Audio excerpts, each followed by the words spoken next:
welcome to episode 13 of Amplified Marriage. Today we are talking about intimacy.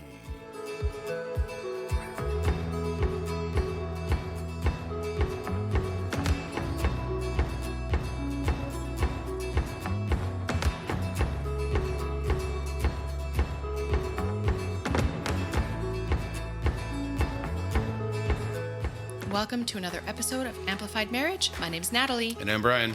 Whatever you're doing, stop what you're doing. Grab a chair, grab a blanket, sit on the couch, pull your spouse in, get him to get you a cup of coffee this time. Today we're talking about intimacy. That's one of Natalie's favorite things for me to do, is to get her coffee first thing in the morning. That's right. So we are going to be talking about intimacy. And I think when we talk about intimacy, a lot of people automatically assume It's sex. it's all about sex. Well, that's a big part That's the bonus part. of intimacy. That's not the only thing. That's not the only thing. And I think another assumption is that it will come naturally and come easily over the whole relationship and the whole marriage. And that just because it comes naturally, maybe it does come naturally to you. Maybe Yeah, it didn't for us. it didn't for us, and it doesn't for a lot of couples. That's we do right. know that, but it didn't for us at all. We had intimacy once we got past the first couple of years of marriage, where we almost got divorced, and we were having sex more on a regular basis, and we had developed more of a relationship after that. We were able to figure some things out on an intimate level. And it's not that we're coming at this like we've arrived. We are the intimate couples goals. This is who you should be. Hashtag intimate couples goals. That's not how that works. Not at all. But some of the things that we want to talk about today, a lot of times intimacy isn't met because of time, children, work. You're not communicating. You're not talking about it. And so that's what we want to talk about is not just the physical part of intimacy. And I can guarantee you that if you can learn how to do these things that we're going to talk about today, the sex will be that much better. And the intimacy and the physical part of your relationship will be so much better because of these other things that you're going to work on.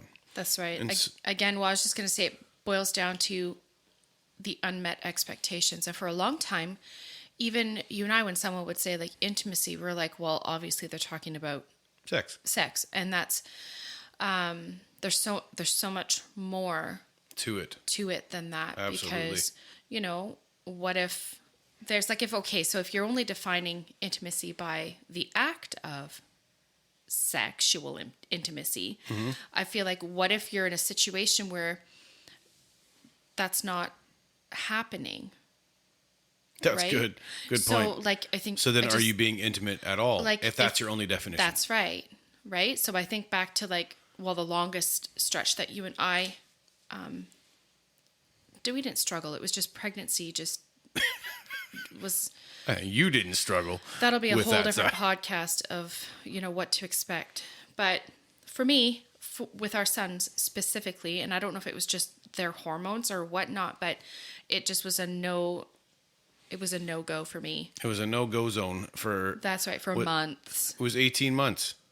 Well, if you're combining the two pregnancies, not back to back. I got you pregnant, and then that's where it pretty much ended. Yeah. So... But then again, right? What else is there as far as intimacy goes, if that's what you're just basing it on? That's really good. If you remove the physical part of the intimacy, do you have anything left to rely on? That's right. Wow. Well, and there is life after that. There is definitely life after that. So we actually want to lay a little bit of groundwork before we get into the 4 areas of intimacy that we believe are super important. That's right. So the very first one is you probably are already saying the words out loud. Even as I'm saying this, if you've listened to this podcast, we are all about communicate. And you need to communicate your desire for intimacy. That's right. So since people don't really naturally talk about this sometimes, or maybe they're not communicating those sides of things, a lack of communication can lead into a lack of communication about intimacy can lead to an unmet expectation about intimacy. That's right. And for a long time, like even when we were dating, we talked about all sorts of things. And even now when we're counseling people or whatever, there is nothing under the sun that you shouldn't be talking about. We believe. We believe, Right? anyways, that you don't wait until there's a situation to then have that discussion. Like Right. at least, and some of the things you're obviously not going to know until you're in that situation, and that's not what I'm referring to, but at least getting it out there. Right. And if I know exactly what you're talking about. If you're going into the marriage and you've never talked about how many kids you want, or we always use this one all the time when we Yeah. counsel. So say one of you wants to be in long-term missions, like 6 months to a year away, and the other one doesn't even like leaving the country to go into, or leaving town to go to another place. That's a communication that you should have had before you got married, That's because that's right. going to cause some real tension. And what you're doing by communicating your desire for intimacy is you're setting yourself up. Now, the act of dealing with the intimacy things as you go on Yeah. is an action that you have to take, but at least you communicated about the intimacy so you can actually deal with it. And one of the things is that if you do not communicate what the expectations are, or the ideas that you have about intimacy, Yeah. or how it actually functions, maybe you have an unhealthy view, or maybe you just don't have the same view. That's right. Which is, I think, sometimes even in our case, early on, and sometimes even 20 years being together, you sometimes communicate. Like we do the 5 love languages, Yes. and right now, for the first time in 20 years, people, our love language is the same. Exactly. It's quality time. Yep. But our quality time is different. different. So can you tell me what your quality time is?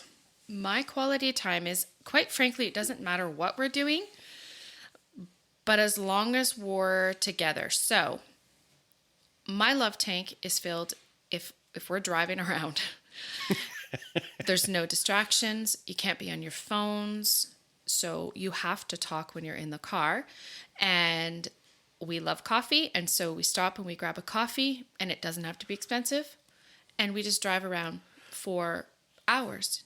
Or we'll go to a park and park in the Walk parking around lot, and or walk around or whatever, and just talk. Look at geese. And with our cups of coffee. And that for me, hands down, That is not my idea. that's of my idea of quality time. My idea of quality time is, hey, let's go to the music store or electronic store, and you can stand with me while I strum guitars, or I look at the newest computer or something like that. Completely different. That's right. And so we didn't actually know that for the longest time, and we were experiencing some intense frustration when it came to even quality time about what we wanted to do, until we actually stopped and be like, hey, what's your definition? Or what does it mean to you when we say quality time? Yeah. It may be the same thing, but if we wouldn't have communicated, we never would have known the difference. Right. But in communicating that, we know yours is like going to specific places. Yours is just being Mine with me. is just being with you, whatever we're doing. If we're on a walk, if we're right. So as long as there's no other outside noise. Yeah, absolutely. If there's outside noise, that's not going to work for And me. I need the outside And noise. you need the outside But that's noise. a whole different story. Right? But it's, again, boiling down to making time for that intimacy. Because out of that place, and I know quality time, one could say that, oh, well, how's that part of intimacy? But when we're making time to Communicate, and be with one another, Yep. and to put each other's needs in the forefront of each other's minds, that just is it's beginning. the runway Ooh, for yeah. the intimacy, right? Absolutely. So number 1 foundation that you need for intimacy is communicate. Number 2 is make time for it. We can get busy. You have kids. Oh, you yeah. have COVID, and you're having to work from home, and you're not being able to do your attention and your patience is thin and moving in different directions. You have to go out and go grocery shopping, or you got to do this, that, and the other Yeah. thing. You have to make time for it, and that's something that I personally have really struggled with over the years, because I could easily become a workaholic, Right, and you have been. and I have been in the past, and I Yeah. could easily continue being a workaholic if it wasn't for Natalie. Or just putting everyone else's Issues on hold. but everyone else's issues in the calendar as a priority. Yeah, So, hey, if you have to schedule time schedule time. to be intimate with your spouse. And again, that doesn't just mean scheduling sex, although that could be part of it for you.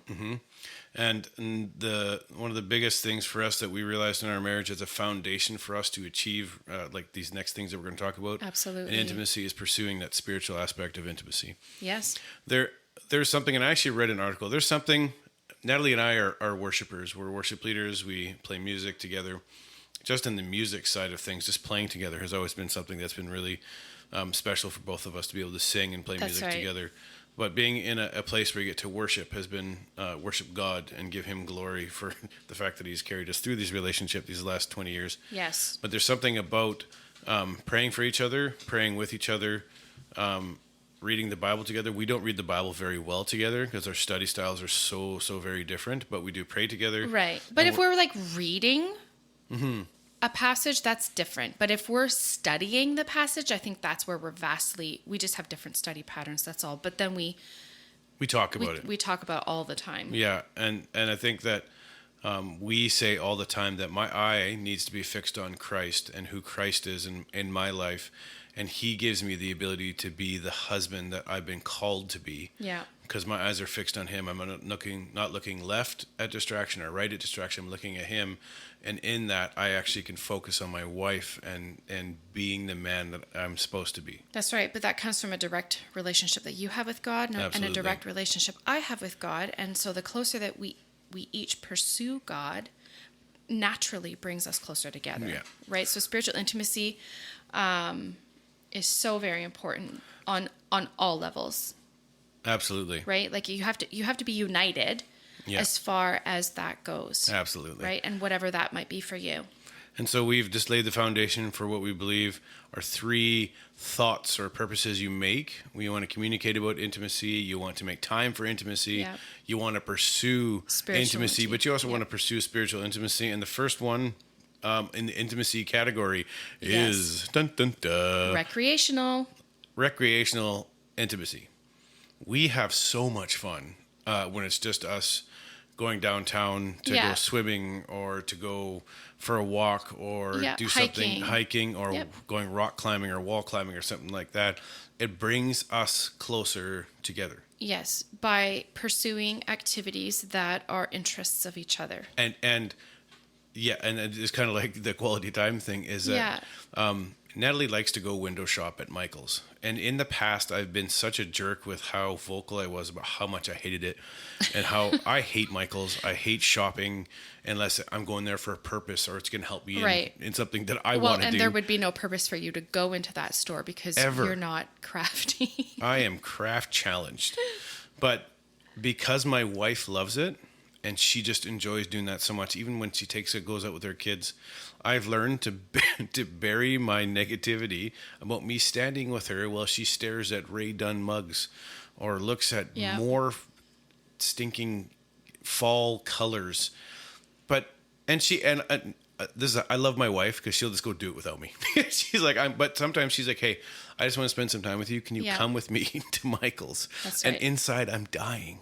There's pain. There's actual emotional pain that happens from me standing in that horrible store. But just think as you cultivate that recreational intimacy. I mean, there are perks to pursuing that because it's an interest of mine, because that when you're living out of that place of just selflessness. Yeah. I mean, yes, going to the music store, even though I'm musical, is not my idea of a good time. A good time. Knowing that fills your love tank. Absolutely. I will make a point to not complain or give you like 5 minutes in the store, and I will just amuse myself with the pianos or whatever else, or looking at sheet music and whatnot, right? So making the best and giving it a really good effort. Let's be honest. Sometimes your face is saying what you want to say. That's right. Your eyes are saying what you want to say. That's right. But my lips are saying that I'm here for you. And I love you in this moment. I love you in this moment. But that's recreational. And one thing that we actually find that draws us closer is a struggle. Doing something that's hard. like exercising together or hiking, or we like to run occasionally together. Yeah. I suck at running and she's quite a bit better at it. And so she gets to see me suffer. And there's something about doing something hard together. That's right, where we encourage each other. And challenge you and moving forward in that thing that's actually really, really good. That's right. And again, pursuing that because we want to try different things. We want to push each other out of each other's comfort zones. Like we went rock climbing and I'm terrified of heights. Absolutely terrified. And but she crushed it. It took me so long hanging on the wall at the top to let go because clearly I have trust issues. And so... A trust with the wall and a trust rope. with the wall and that thing that repels you down. But I felt so proud of myself for being able to conquer that fear of 20 feet up. I was proud of you. So, thanks. That was a big deal for us to even get her in a harness. That was huge. But you conquered some of the highest ones they had there. The whole night, we went up like 8 different walls, and you climbed the highest ones and some of the harder ones too. So that was spectacular. And you did it with nails. Yes, I did. Can I just say that do not let the fact that you might have gel nails or whatnot stop you from wall climbing. From wall climbing, because I have managed to hike some pretty treacherous wall climb, basketball, and, yes, tennis with my gel nails, and I've not broken any. So don't let that be a reason for you not to enjoy some recreational things with your spouse. That's amazing. Number 2. Sorry, I'm still thinking about the gel nails on the rock wall. Number 2 is physical intimacy. Now, I think this is the most fun. Well, it sure them is. All. Well, it depends. Yeah. I guess it depends on your definition. Situation. Yeah, but I think recreational, when you're putting the effort forward, absolutely everything leads to this. Recreational, yeah, absolutely. But I think when they hear the word intimate, it is not just about sex. No. There's non-sexual, physical touch, holding like cuddling, hands, rubbing your back. That's right. Rubbing feet. I can say that just because that's a thing that's happening, that's not going to lead to the bedroom. Guys, if that's what you're thinking, I'm going to rub her shoulders and I know where this is going to go. No, sometimes we just want our shoulders rubbed. Or your feet rubbed or something like that. Or our feet rubbed. And that's okay. But communicating like, hey, this isn't what it, like, how do I word this?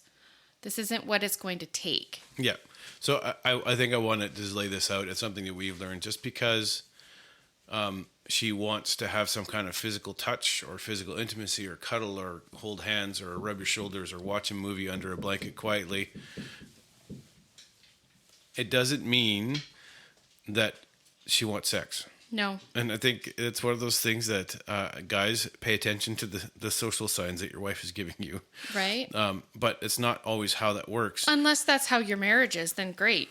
Yeah, and if that's how your marriage is, great. But I know most marriages or a lot of marriages aren't like that. And there is a guy out there named Mark Gungor that he always had the saying, be nice to the girl. Yep. Because he was like, physical intimacy is one of those things. Sex is fun and you want to do it and it actually brings you closer. There's so many benefits health-wise and mental health-wise and stress when it comes to sex. That's right. We want to be nice to the girl. Not just for the purpose of, but be nice to the girl, and that can lead all roads to having some fun physical activity. That's right. If you're going to be cruel and mean to her all day, and we're speaking men, and this isn't just men, this is women too. Mm-hmm. And then you're going to expect that, you're going to get the treat at the end of it. That's generally not how that works. No. Right? I think you'll go further in that department if you take the time to be tender and you care for the other person. Absolutely. The next one is emotional intimacy.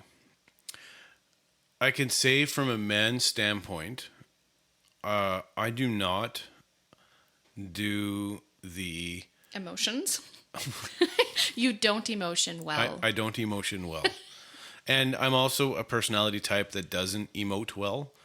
And I've really, really had to work on it, in particular with my wife.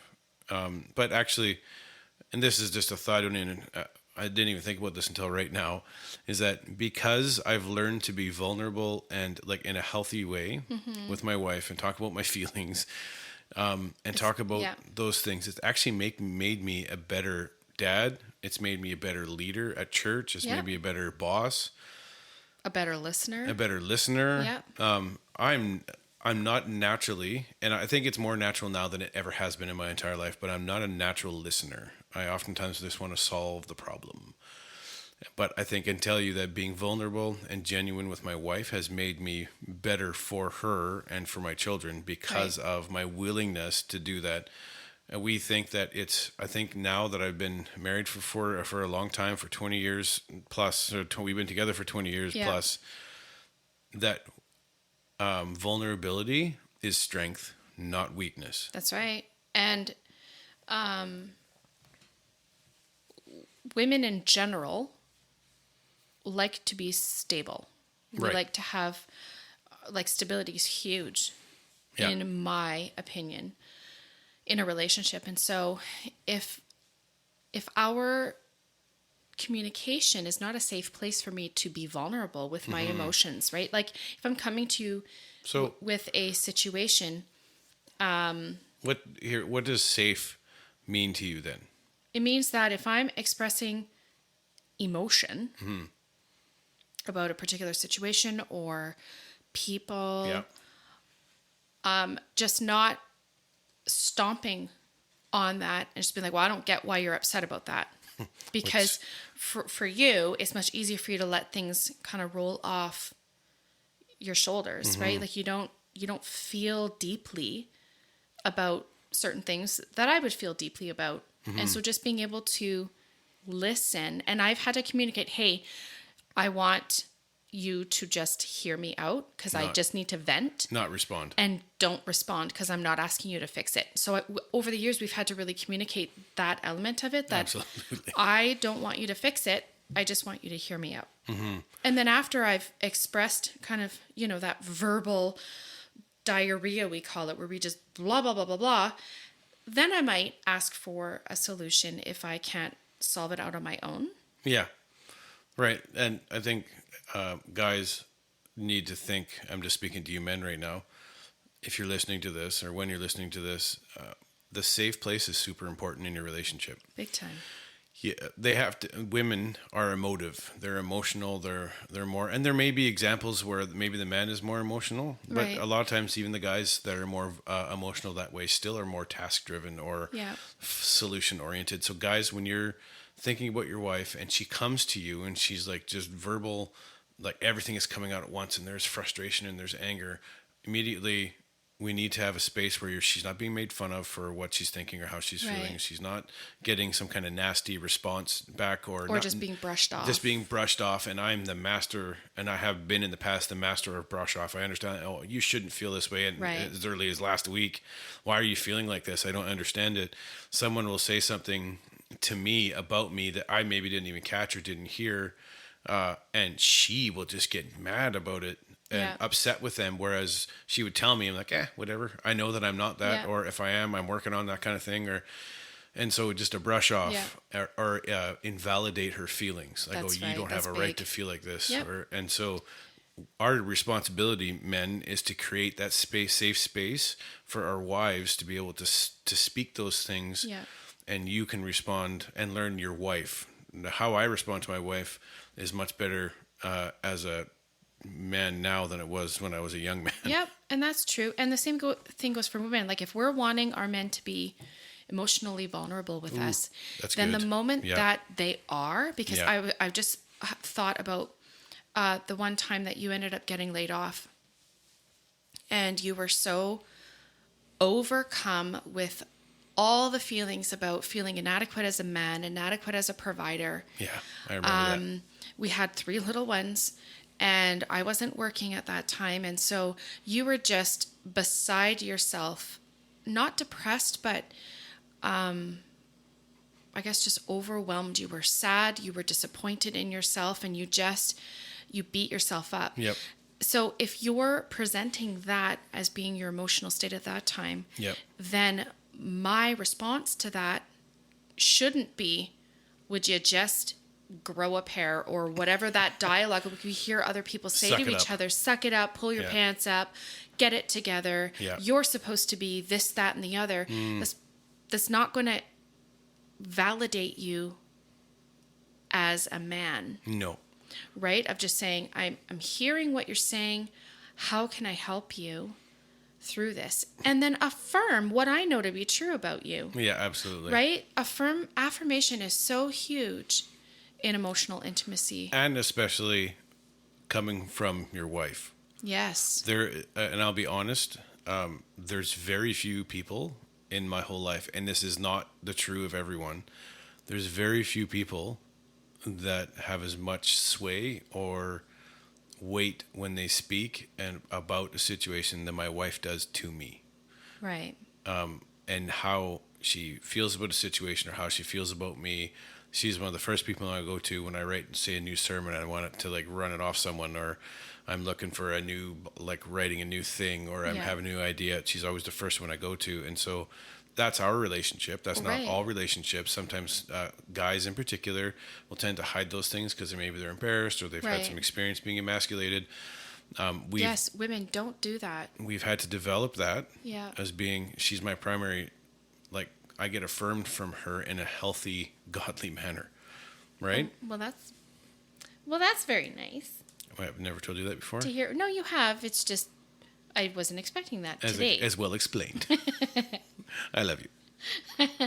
And the next one is spiritual intimacy. And you've heard us talk about this already a little bit, but I can tell you, as it being number 4 on our list, if you guys are working together spiritually and you're both pursuing a relationship with Christ and you're both pursuing that healthy knowledge of who God is in your life and submitting your life to Him, I can tell you that marriage is so much different.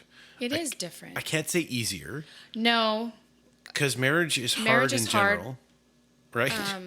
Yeah, it is. It is hard. It's a lot of work. It's a tremendous amount of work. And but I want to do it with God's strength to be able to move forward and be the best husband, the best dad, the best boss, pastor. That's right. But I can't love Natalie in all of her crazy sometimes. I didn't want to say that, but all of who God made her to be, and sometimes it's frustrating, in my own strength. I want to do it with God's strength. So I can do that better. I think that is like the base of the foundation of intimacy right there. Absolutely. I think in our marriage is layer number 1, which then moves us to that emotional sense of intimacy, because out of that, as we're improving ourselves, then we're more in tune with each other as far as our mood or the struggles that we're having, even maybe expressing ourselves. Right. And then moving into that recreational, where then we're best friends make the best lovers. Woohoo. Right? Because good word. when you're not, what was that thing we were saying? You have to fall back on, like, love is a choice. Yep. And sometimes that can be challenging, mm-hmm. right? Like we fall back onto like, what do I like about this person? Because it initially doesn't start off with love, right? We start off as a friendship. Mm-hmm. I like you, which then as we foster that, it grows into loving you. And then we make the choice to continue to love you. But having that recreational where we can be funny and silly and challenge each other, then out of that breeds the fun stuff. The physical intimacy. And again, it's not just sex. The Netflix and chill. That's right. Right? That's right. Well, if you have enjoyed our podcasts of any kind, if you've enjoyed any of our episodes, it means a whole lot to us when you share it and you leave a review and you let people know. And you can let people know about Amplified Marriage. You can follow us on Instagram and Facebook. If there's a topic or a question or a thought or anything that you want us to discuss, or even if you just want to email us and ask us a question one-on-one that we wouldn't use for the podcast, we'd love to hear from you. You can email us at amplifiedmarriage@gmail.com. And you have heard us say before, we believe that marriage can be reset, can be refreshed, can be recharged, and can be restored. Absolutely, and we are living proof. Thanks so much for listening. Talk to you soon.